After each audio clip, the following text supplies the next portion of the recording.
So again, welcome to our EM service. Our message today is the fullness of faith out of several passages today. And it is our last of our 4-week series on faith and Jesus. So, okay.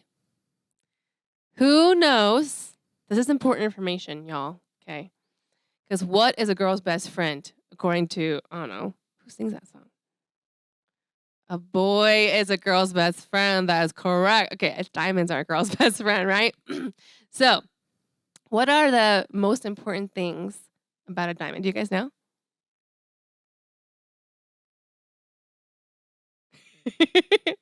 Says the man who has bought an engagement ring before, right? Those are the ones who know. Before you know a set, correct. It's more than one, always.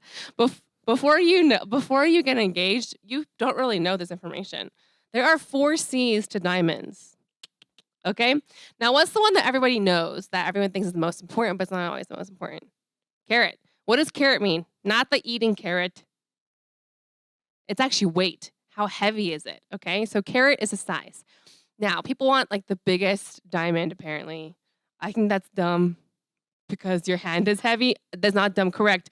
It is unintelligent because it's very heavy. Okay, but besides the weight of the diamond, there's 3 other C's. What are those C's? Clarity. What does clarity mean? Clarity, I forgot. So clarity is any markings on the diamond, okay?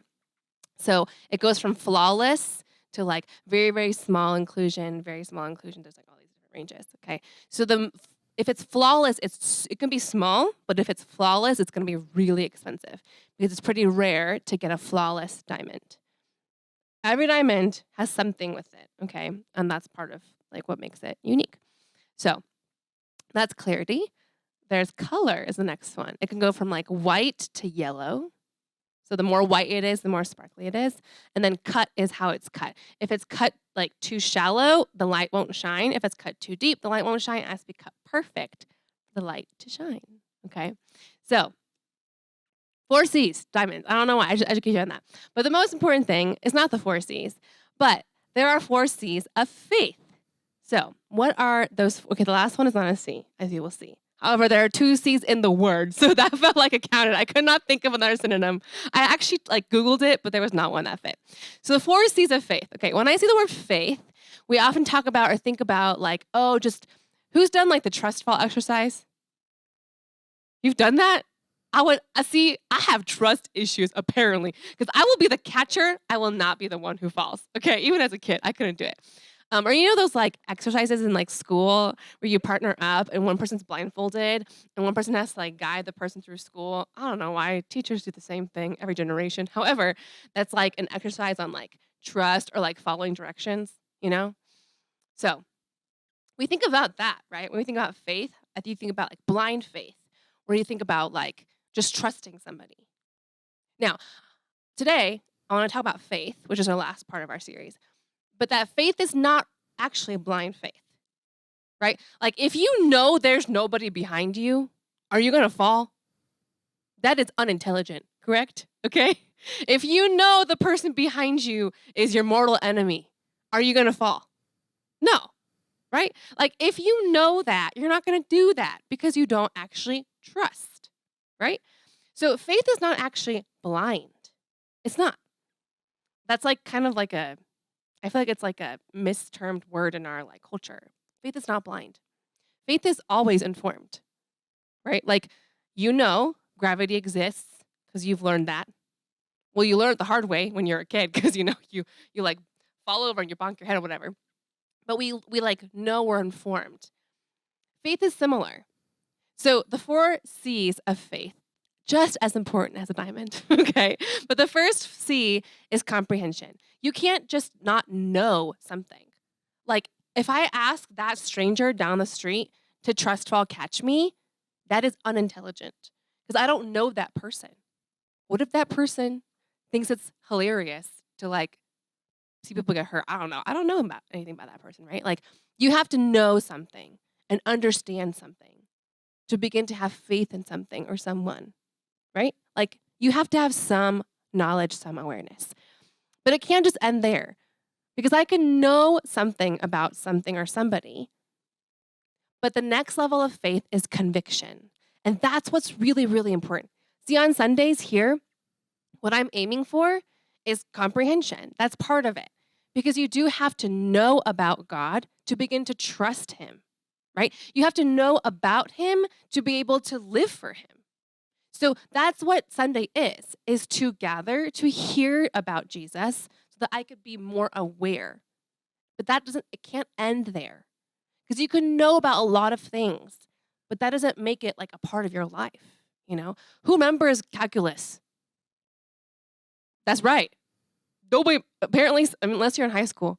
I think high schoolers are amazing, man. Like, do you guys remember what the cosine of like 3, 6, x is? I don't remember how to do any of that. I went up to Calc BC. I don't remember any of it. The only thing I remember is from Mean Girls. That one part where she's like, "Oh, there is no limit." That's all I remember from calculus, okay? I don't remember any of it. Like, I know calculus, but I don't really know it because it does not change my life. You know what I'm talking about? Okay. Comprehension, that's part of it. It starts there, but the next level is conviction. And that's two parts. Part of it rests on you and I. There has to be a desire in your heart. Like, you have to want to know about God. But it can't just be that. It also has to be like the mysterious ingredient is the Holy Spirit. Like, he is the one that works in our hearts.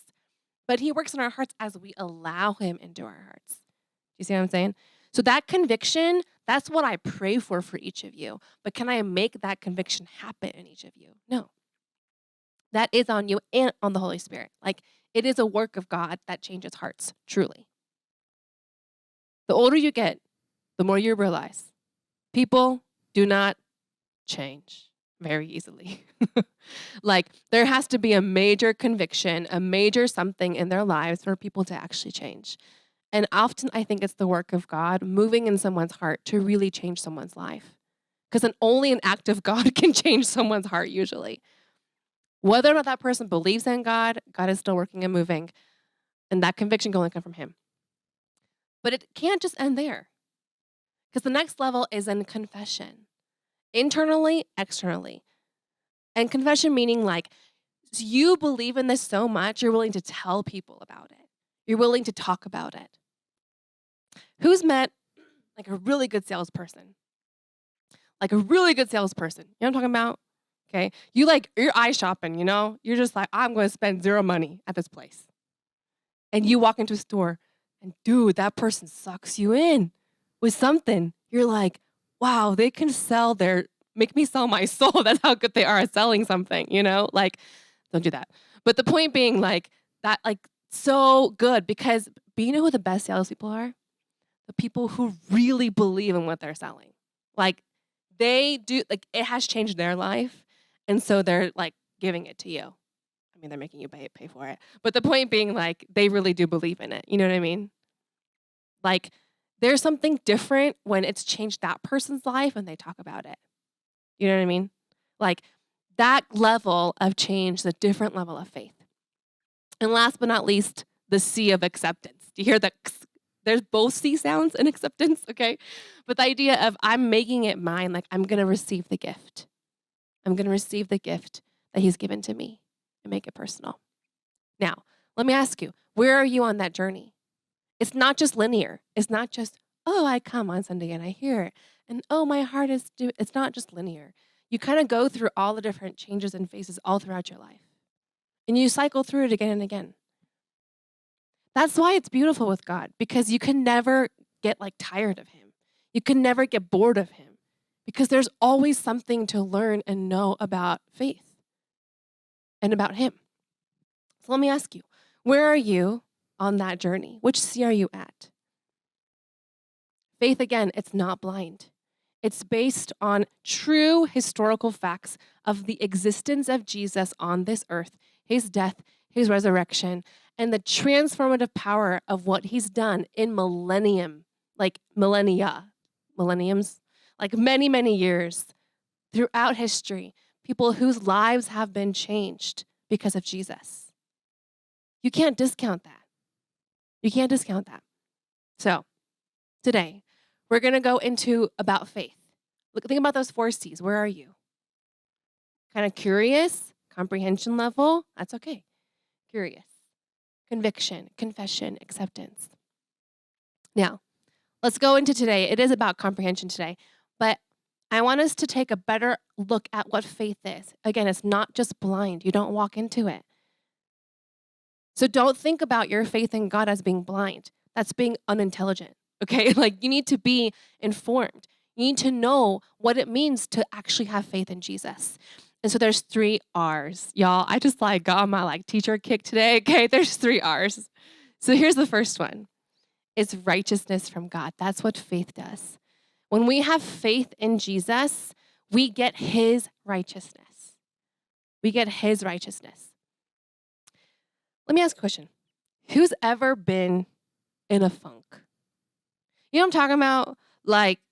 It's been a few weeks or something, and you're just kind of in a funk. You know what I mean? You're unsatisfied with life, something's going on, can't tell what it is. So what do we do? If you're a millennial or Gen Z, what do you do? What do you do when you're in a funk? What do you guys do? You guys don't do anything? Do you realize you're in a funk when you're in a funk? What do you do? Okay, let's be honest. We buy stuff. I'm going to buy the A1G whatever supplement thing that's on Instagram all the time because it's looks delicious and it tastes disgusting. But the advertisement is great. I'm going to have so much energy because this supplement is the greatest. That's how you know I'm a millennial, because I'm buying stuff like that, okay? Or you go to the gym. Who goes to the gym when you're in a funk? It's a great way to do it, you know? You can go to the gym. Or you're you know what? I'm going to do therapy. Y'all know I'm going to be a counselor, so I appreciate that. Keeping us all in business. But the point is, I'm going to do therapy. Because, TikTok told me I need. My mental health is so bad. Okay? Or there's, what do? We change our friends. We change our boyfriends and girlfriends. We change, whatever. We do lots of things when we're in a funk. We whatever it is. Now, do any of those things work long term? I'm sorry. That A1G whatever supplement thing, it has not changed my life, okay? Whatever it is, I don't actually have it. I drank it once and it was gross. But the point being, those things are good. They're not bad. They're helpful things. Please go to the gym. Please do therapy. Please take your vitamins. That's called self-care, okay? That's important. But is that going to change your deepest funk? No. It helps. But it does not fix the root issue. Because the root issue is that you and I are in broken relationship with God and with each other as a result. That is the root of our issue. No amount of supplements can change that. You know what I'm talking about? It can help, but it's not going to change the root issue. The root issue is that we are living in brokenness. And so we need someone to help us fix it. We need to be changed from the inside out. Who's taking biology? Some of you guys have flashbacks that happen right now of you guys remember who dissected frogs in high school biology? No one did that? Well, that's gross. That is next level. Frogs are like mice. You know those owl pellets that you're supposed to you know what I'm about? Okay, no one grew up in America? All right. So biology. All right, my favorite part of biology was genetics, because that was really interesting. Do you guys know, I don't remember, because I'm many years removed from school, there's so many things that can go wrong. You know what I mean? With gene mutations. You know what I mean? This person come together and it's the X, Y, whatever it is. You know what I'm talking about? So many things can go wrong. If something has gone wrong at that level, can just any random thing fix it? No, because it's a deep-seated issue. You know what I mean? It's deep in that person's genetic, DNA, whatever that is. You know what I'm talking about? I'm struggling here. My grandma watches these, y'all. She can't understand the English, but she always tells me I move my hands too much. So I'm gonna get it this week. She's gonna call me. All right. The point being, where was I, guys? DNA. Okay. The gene level is where it's wrong. You know what I mean? So no level of Tylenol is going to fix that. Do you guys hear what I'm saying? Our issue is at the deep-seated issue of us being sinners and broken. No amount of just surface level things will fix that forever. It might help, but it won't fix it. And so we have to realize we need something deeper. And that is what faith has to offer. That his righteousness, his rightness, his wholeness, his everything goodness becomes ours when we say yes to him. And then take the supplements, and then do therapy, and then you're gonna be amazing, y'all. But like the deep issue has to be like fixed. You know what I'm talking about? It has to be all those things, but it has to be that too. If that's not there, you can do all the work you want, and that's great, but it will not last. It will not be permanent. It will not be a true from within transformation. Knowing and saying yes to Jesus and his righteousness is like the gene issue in you getting totally fixed, and you are a whole new person. We can't do that. Only he can do that. Let's look at Romans 5:1. This is just the verse to back the point up, but it says this: therefore, since we have been made right in God's sight. That's what faith does, is it makes us right in God's sight. Say you committed murder. Y'all think you're not capable? Who's seen those like true crime like podcasts? Y'all, I cannot, because I cannot sleep. But like, you know what I mean? You're like, we're kind of fascinated with that in our culture because we're like, wow, what would make someone like do that to somebody else? Have you ever thought like, could I ever be a murderer? Do you guys have thoughts like that? No? I mean, y'all could. Okay, do not think you're above it. Like any one of us could, truly. Like push to the right limits, you can. Okay, all right, confession time. So the point being like, imagine you are guilty, truly guilty of murder. And you come before court and you deserve life in prison, okay? Because you are an evil person, whatever, just kidding. And the judge is like, look, this dude came in and you are guilty, but he is willing to take your life sentence so you can walk free. So that your criminal sentence is literally gone from your record and you do not have to pay for your crime. This man's innocent. He's going to do it for you. That's exactly what Jesus did, is he makes us right, like legally right in God's sight. And we have peace with God because of what he's done for us. That peace is elusive in our world. And that peace is what is offered to us when we say yes to him. You guys, this is our faith. This is us saying like, when I have faith, this is what God does, makes me right and makes me have peace with him. No, nothing can buy that. Nothing can make that happen apart from Jesus. There's no other way to God but through Jesus. All right, next R. So many of us think, all right, so I just give my life to him and I got my ticket to like heaven and like we good, right? Kind of. Not quite the whole picture, because the other part of faith is that we have relationship with him. Relationship with him. Y'all know this, but I'm beating a dead horse. That's a bad example. Like, you know what I mean? Like, this is what we're after. It's not just saying yes to him. It's saying yes to walk with him forever. Hebrews 11:1. This is actually the only verse in the Bible that actually like is a definition of faith. It's the only one. And it says this: faith shows the reality of what we hope for. When you hope for something, is it actually happening yet? The answer is no. Okay, it's not a trick question. When you hope for something, the answer isn't there yet, but you believe it's going to happen because you know enough about X, Y, Z that you put your hope in it. You hear what I'm saying? That's what faith is. That's what faith is. It's evidence in things that we cannot see. In Hebrews 11:6 says this: and it is impossible to please God without faith. Anyone who wants to come to him must believe that he exists and that he rewards those who sincerely seek him. That's an important part of faith. It's not just being saved. It's about believing he is real, he is good, and choosing to have a relationship with him. That's what faith is. That's what faith does. Choosing to have relationship. You know, talking about engagement rings, because I know you're all just so excited to get there in your life one day. Just kidding. The point being, if you think about it, when I was engaged to my husband, I was thinking about it a lot, and I was like, marriage is like really weird. You know why?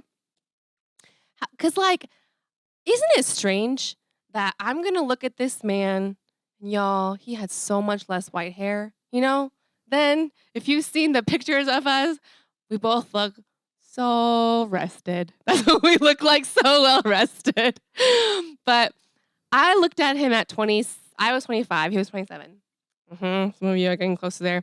But I thought that was so crazy that I'm going to choose to look at him be like, you get old and fat and ugly and I will still choose to be with you, Because of course I'm going to stay skinny, beautiful my whole life, But the point being that's just super surface. But just think about it. How crazy is it that you look at someone, you're like, no matter what comes in life, no matter what happens, I'm going to choose to be with you. It's a little insane. Do you know the part when I go to weddings nowadays where I cry like a baby? Like I literally cry like a baby. Do you know what part it is? When the couple says their vows. Because I'm crying because I'm like, yo, you guys have no idea how much those vows will get tested. In sickness and in health, whatever you're saying to each other, I'm going to love you forever. Man, that's going to get tested. You're going to take care of each other in riches and sickness and health and all the ups and downs of life. That will get tested. And yet that's why love is so beautiful. Because through the test, it still chooses to say yes. Through all of that, it is an act of faith. But it's not blind faith. It's like I've known this person enough in my life that I'm going to hang my life and you're going to hang your life on mine. And we're going to choose to do this together because we're better for it together. It's beautiful and it's crazy. And that's what faith with God is. But this is the better part because my husband one day will get old and more white hair for sure. And I hope he never gets bald, but whatever. You know what I mean? Things will change in our lives. We're going to face more hardships in our life. But you know who never changes? God never changes. God never changes. He'll never fail. He'll never lie to you. So that is really beautiful because we're putting our faith in someone who will never change. But that's what faith is relationship with a God who never changes. Last R. Now, this is the most important one that most people don't really understand about faith, is that when we put our faith in Jesus, we're not just saved, not just a relationship, because you do hear those two things often, right? But this one you don't hear as much. But this is the fullness of faith. That's why the message is called Fullness of Faith. Get it? Okay, but this is the third R. Responsibilities from God through faith. Because when you live for Him, your life does change. And the way you and I are called to live changes.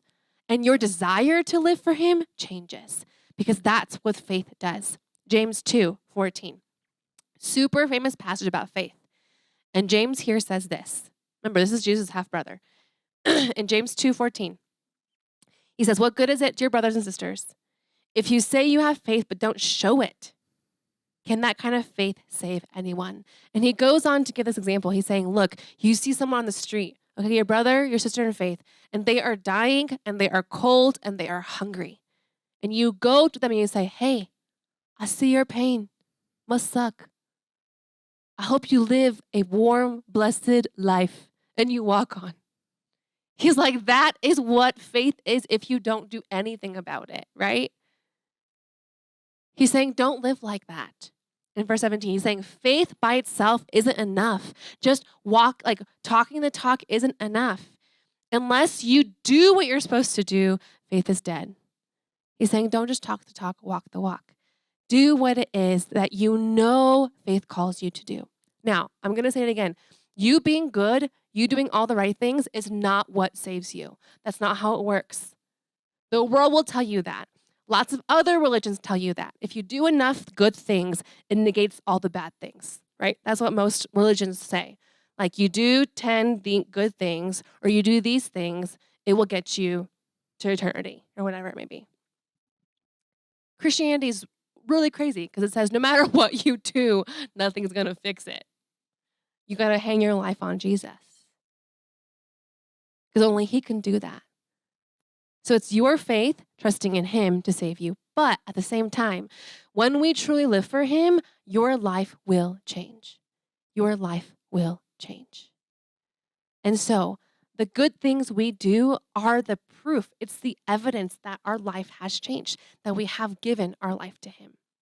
Some of you guys, last example, you guys know there's like an internal line in your life. You know what I mean? Like you and I know there's certain things that we're like, I probably shouldn't do that. You know what I mean? Like you probably shouldn't kill someone. It's not a good idea, you know? But like, what is that internal line in you? You know what I mean? It's not because you're perfect, but like there is something within us that holds us back from certain things that we know this line I cannot cross. It's like that idea, that line begins to get more defined as you know Jesus more and more. And these boundaries are not to pull you away from the good things. Those boundaries are for our good. They are for our good and for our wellness and for our health. Now, as we close today, I want you to self-reflect, okay? We're not going to do a small group, but we're going to do self-reflection actually instead. And I want you to pull out your phones. Do not check your notifications, okay? I mean, you can, but like, don't, okay? Pull out your phone, open up your notes. You guys probably, do anyone else use notes for anything besides my sermons, right? Like you probably have 6 notes, each titled, Stacy made me write this on August 2022, or like she made me write this on May, whatever today is, okay? It's because I love you guys.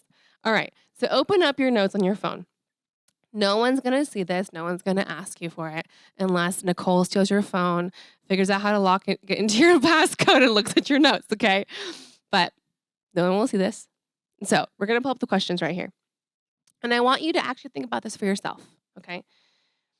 So just write down briefly, just one word. What is one thing you learned and realized about faith today? Remember, 4 C's. It starts with comprehension. You have to know something about Jesus to begin to walk that road of giving your life to him. It's a process. It's a journey. It does not happen overnight. And so what's one thing you realized, one thing you learned, one thing you're like, oh, I didn't realize that. One thing, just one thing you've learned that changes the way you see God.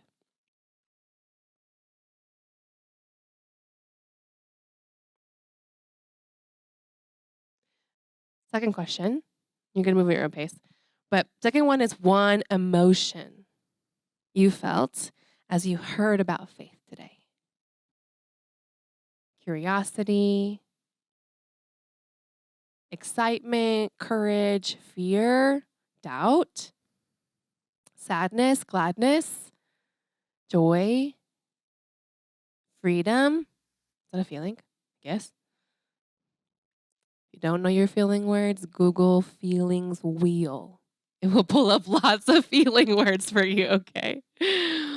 Apprehension, nervousness, anxiety. I have no idea. It could pull up lots of emotions for you. Maybe it's like 2 feelings, whatever it is. What feelings came up for you today as you heard about faith?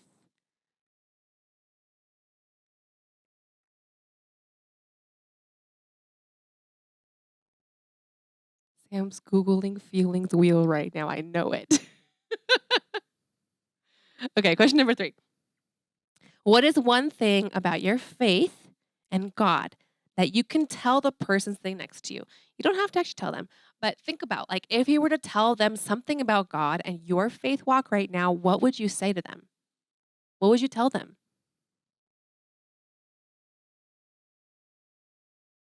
Maybe it's, I'm learning more about God right now, or I'm curious about God right now, or I'm desiring to know more about God right now, or I really want to experience God, but I'm having trouble. Whatever it is, write it down. Or like, God's freaking amazing. Let me sell this to you. Okay, whatever it is, you're going to say that you really feel like you can say. is truthful about your walk right now, what would you say?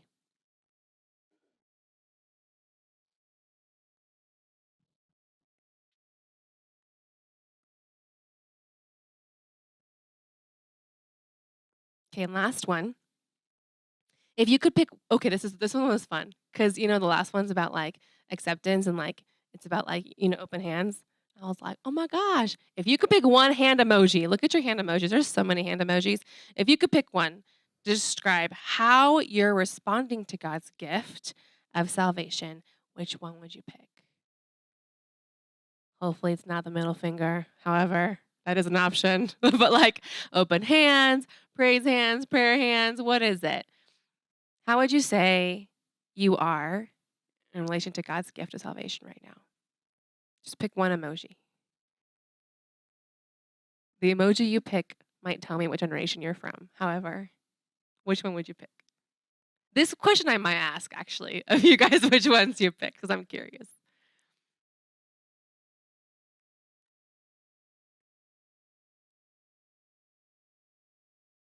Let's have the praise team come up.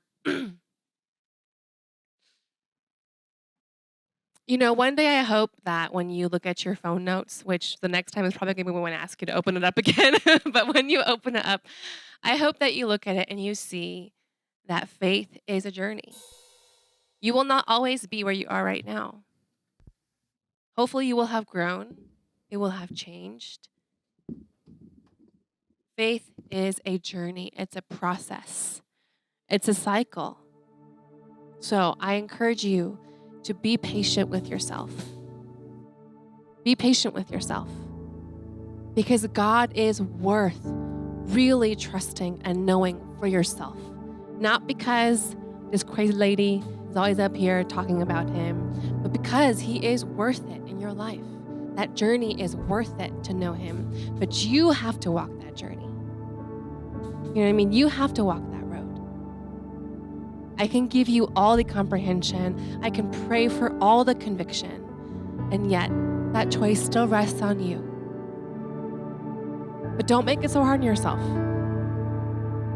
All you really have to do is ask God to come and move in your heart, because that is the mysterious element. That is the mysterious element that we can't quite control, is when God touches us and moves us. It does something. Can we all stand? Faith is a journey. Be patient. Stay curious. Stay open. Know where you are in the process and know that you won't be there forever. God is calling you deeper to know you more, to know more about him. Can we sing this song together? Lead me. Thank you. Good. Sorry. I had a moment where I forgot. As we sing this song, let's just confess again. God, lead me to you. Lead me to the place where I know you've died for me. You've set me free. I may know this in my head, but head knowledge is not enough. Move into my heart. Move into my hands. Move it into my mouth. Help me to walk through all those steps of faith to truly make you mine. Let's sing this song together.